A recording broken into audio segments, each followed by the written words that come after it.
Magandang araw, magandang buhay. Lalong raw na sa ating mga minamahal na mga senior citizens. Sa araw po na ito ay meron tayong sasagutan ng mga katanungan ng ating mga lolo at lola. Dahil po marami po mga nagko-comment talaga. Una na dyan ay si Henry Calzita. Sabi dito po sa Mandaluyong Editions, hindi kami binigyan kasi may SS daw kami. Sabi may SS man o wala, magkaroon ng social pension. Mamaya-maya po i-explain natin ito. At ito po ay related sa social pension for indigent pensioners. At hindi lang po yan nagbibigay ng komento. Sabi pa po ni, isa pa dito, sabi niya hindi siya binigyan dahil may SS siya. Pareho lang din ang comment. Sabi niya dito, sana po mapasama ako sa mabigyan ng pension. Dito po ako sa Infanta, Pangasinan. Sana po matulungan niyo po ako. Mamaya-maya atin niyang sasagutin po ang inyong katanungan. Attention sa lahat ng mga senior citizens. Sa araw po na ito, ibabahagi natin ang mga kasagutan bakit po natatanggal ang mga senior citizens sa social pension for indigent pensioners.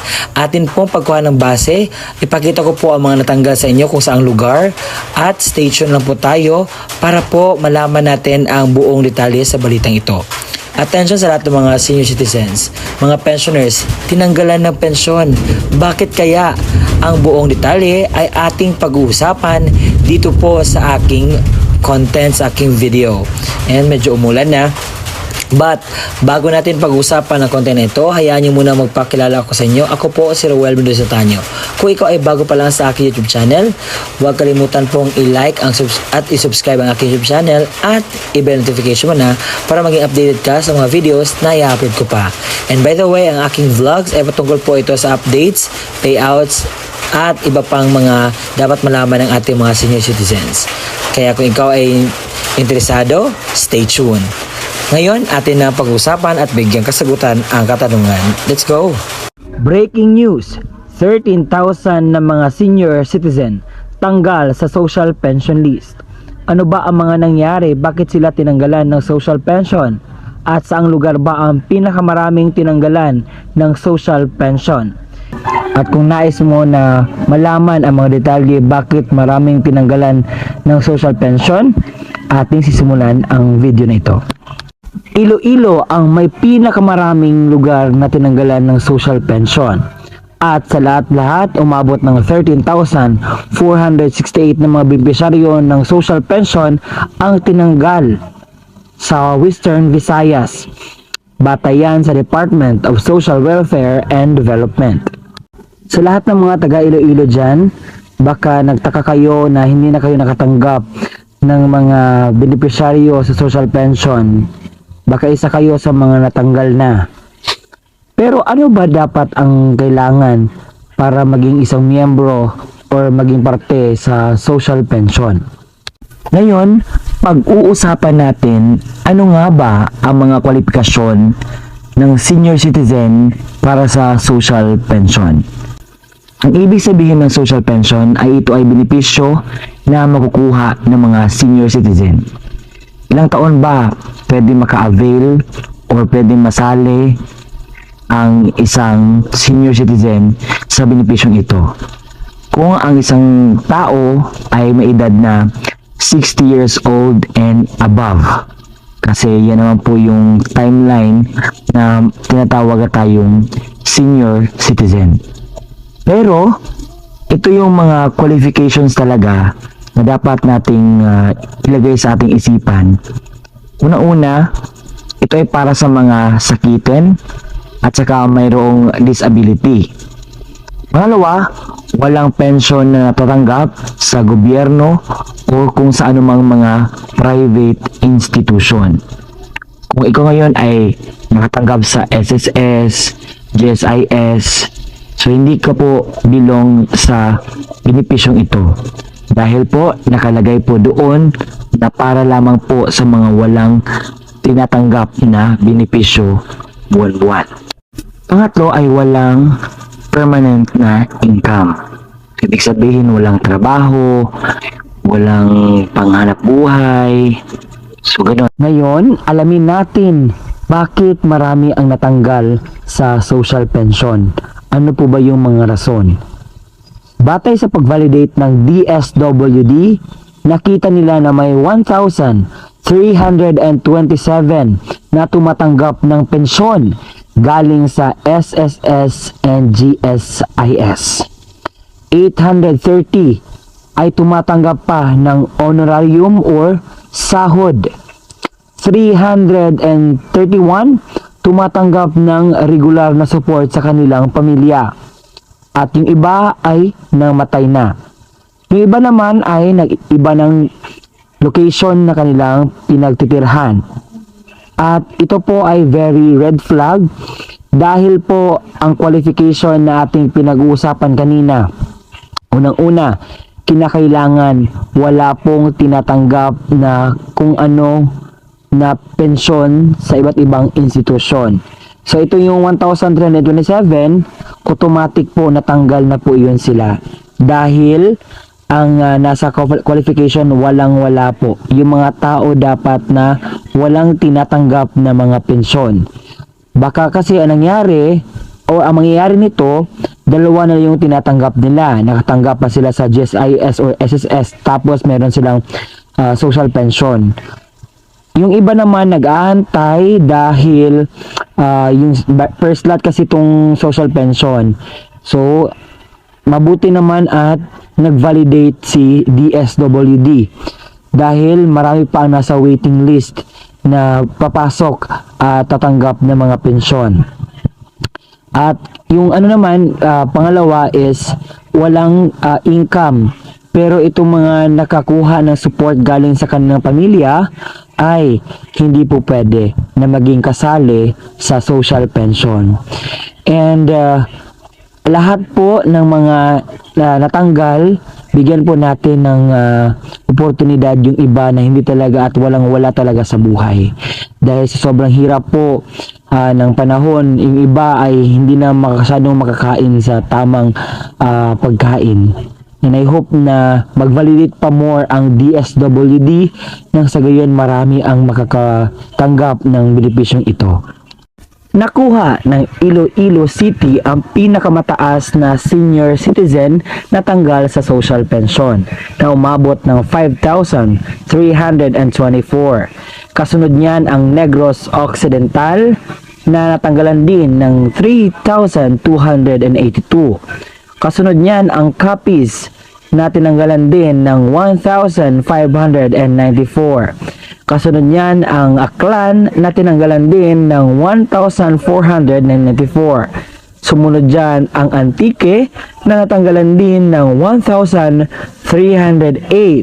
At panghuli, ang Guimaras na natanggalan din ng 466 na social pensioner. At kabuuan, umabot ng 13,468 na mga social pensioner ang natanggal. Sa mga senior citizen dyan na hindi pa alam kung paano ba mag-apply sa social pension, ito po ang panoorin ninyo. Tayo po ay mag-a-apply sa DSWD. Alam ko mayroon na kayong ideya kung ano po ang DSWD at kung saan po ang pinakamalapit na DSWD office sa inyo, doon po tayo pupunta. So, una-una po ang gagawin natin is mag-fill out tayo ng form na magpa-register tayo doon. So, hahanap tayo ng makakatulong sa atin. If kayo po ay hindi na po kayo makakita at maka-filled out ng form, you can reach someone na tutulong sa prosesong ito. Pwede po kayo magpatulong sa iyong mga anak o sa kung sino pa yung pwede mong lapitan.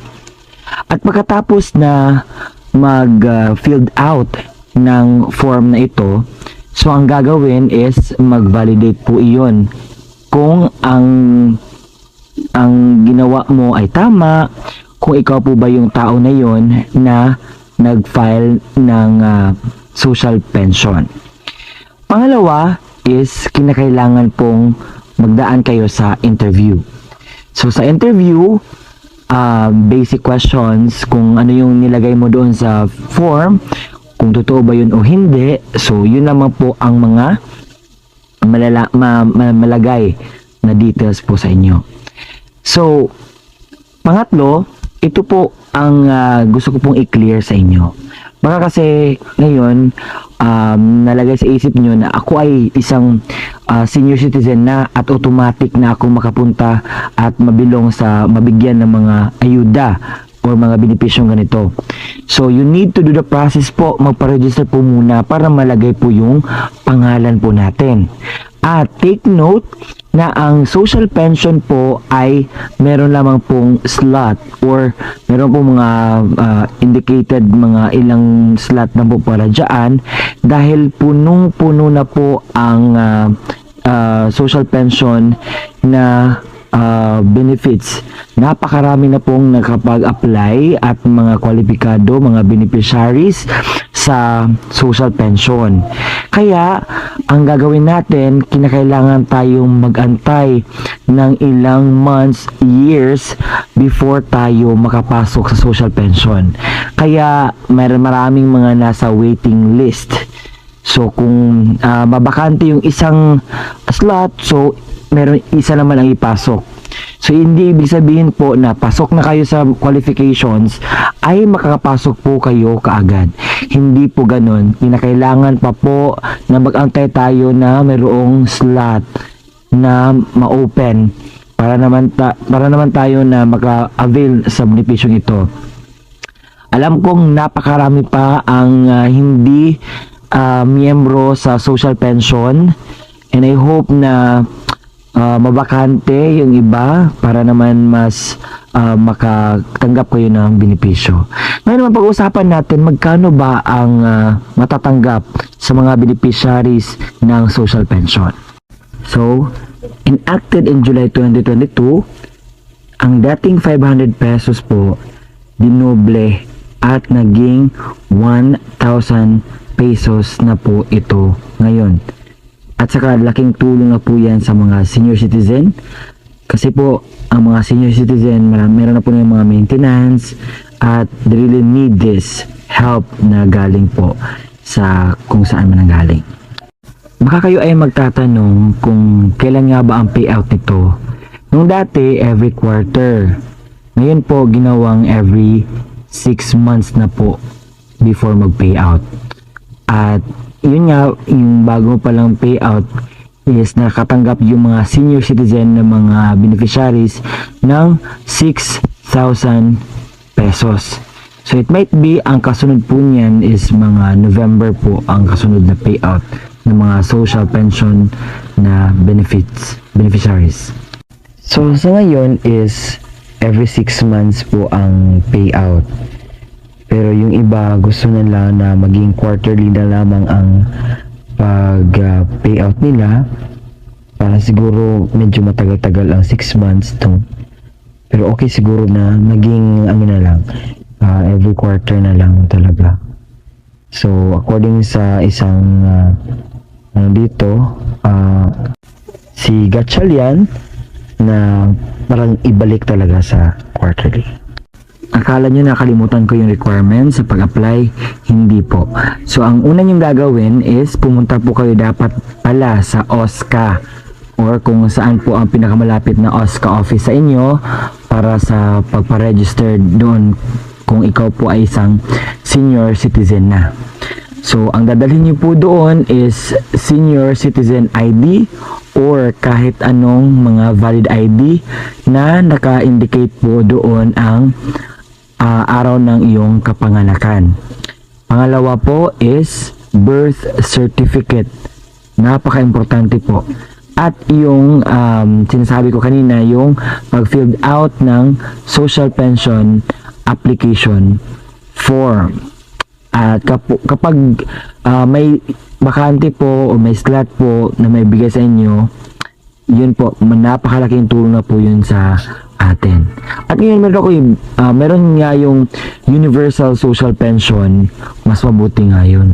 Ito ang isa sa mga pinakahintay ko na benepisyo na mabibigay sa ating mga senior citizen dahil ang universal social pension, ang mangyayari po kasi kahit anong estado mo sa buhay, mayaman ka man, mahirap, kung ano mang indigents mo, kung ano mang trabaho mo, lahat po, as long as kapag ikaw ay isang senior citizen, pasok ka po dito sa Universal Social Pension. Pero as of this moment, hindi pa natin malalaman kung kailan po ito. At yun po ang kumpletong balita na dapat po mapakinggan sa mga nagko-comment po, at na sana po na-address ko ang inyong concerns patungkol po sa mga bakit natanggal, ano ba yung mga rason bakit hindi na makatanggap ng pensyon, at yung mga gustong sumali po sa Social Pension for Indigent Pensioners. At ako po ito, si Ruel Melisotano, nagpapasalamat sa walang sawang pagsusuporta at pagsusubscribe ng aking YouTube channel. Hanggang sa muli nating pagkikita, bye-bye!